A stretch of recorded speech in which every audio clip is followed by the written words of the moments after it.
L'économie sociale et solidaire est une façon de faire différemment, c'est-à-dire de placer l'humain au centre du projet et surtout d'avoir une gouvernance partagée.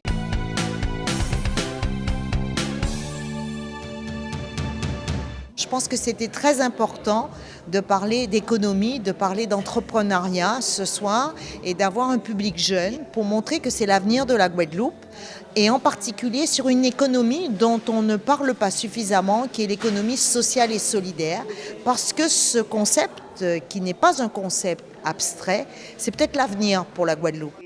C'était vraiment une soirée exceptionnelle organisée par la région Guadeloupe et à l'initiative du PAGE Plan Action Jeunesse qui a permis de regrouper donc des jeunes qui sont intéressés par l'ESS et qui veulent faire mûrir leurs projets pour les développer. Et donc moi ce soir en tant que directrice de Communion associative depuis aujourd'hui 10 ans et présidente d'IRESA qui est un centre de formation spécialisé dans l'entrepreneuriat, ça a été vraiment un véritable plaisir pour moi de transmettre de précieuses informations, à savoir l'importance de la structuration, mais également l'importance de l'accompagnement pour les porteurs de projets, afin que justement notre territoire soit doté de structures qui soient viables, qui soient pérennes et qui puissent aussi employer notre jeunesse guadeloupéenne.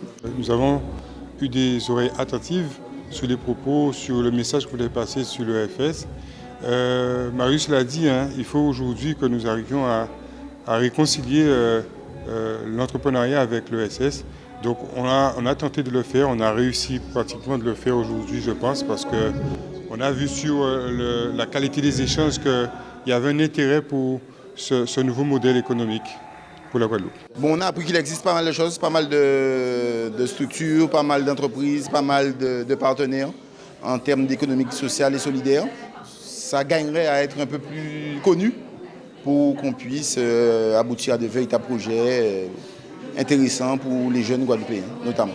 J'ai découvert beaucoup de choses. J'ai découvert qu'il y avait énormément de structures d'accompagnement pour quiconque aurait un projet qui tend vers l'économie sociale et solidaire. Je trouve ça vraiment, vraiment bien. Moi, personnellement, je n'étais pas au courant qu'il y avait tout ça de structures d'accompagnement, même d'entreprises ou d'associations qui étaient déjà dans ce registre-là.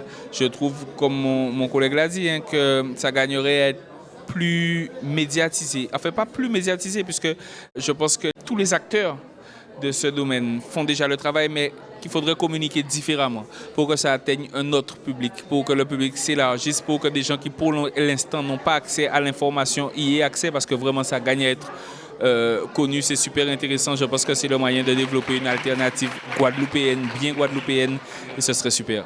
À la région, peut-être à continuer à fournir l'effort pour que ça soit, les informations puissent arriver aux jeunes. Les jeunes doivent aussi s'orienter, chercher à trouver des solutions, mais que la région puisse aussi un peu plus communiquer sur tout ce qui peut exister autour de l'économie sociale et solidaire.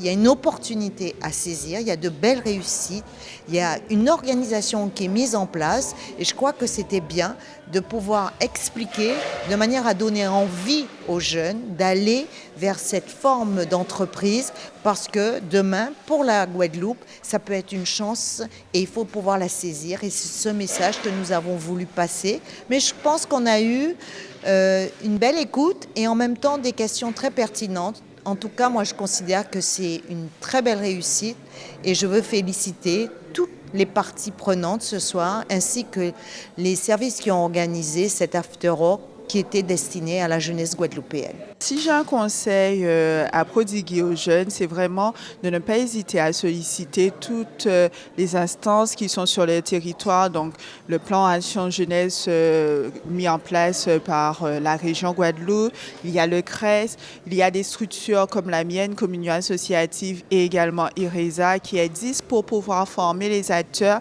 et donc il ne faut pas hésiter à solliciter tous ces dispositifs qui existent sur le territoire pour pouvoir justement se lancer de manière efficace et de manière structurée surtout. Le message que je me fais passer à la jeunesse guadeloupéenne, c'est justement continuer à vous prendre en main. L'économie sociale et solidaire, c'est une bonne occasion pour ces jeunes de justement s'émanciper de tout ce qu'on entend aujourd'hui, de pouvoir innover et se prendre en main. l'économie sociale et solidaire est une façon de faire différemment, c'est-à-dire de placer l'humain au centre du projet et surtout d'avoir une gouvernance partagée et de considérer que l'intérêt collectif doit primer avec une dimension sociale de manière à servir la société, servir le pays Guadeloupe.